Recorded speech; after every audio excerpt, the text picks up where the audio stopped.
Ja, nu går jag. Klara? Nej.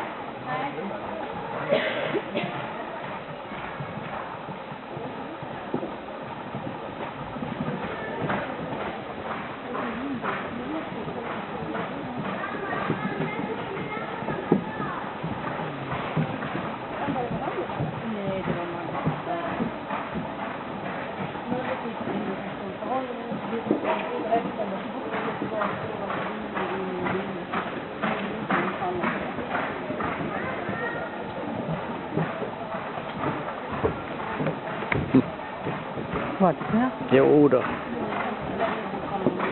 Men det är inte lätt att filma med en sån här kamera. Jag skulle ju haft en optisk sökare jag.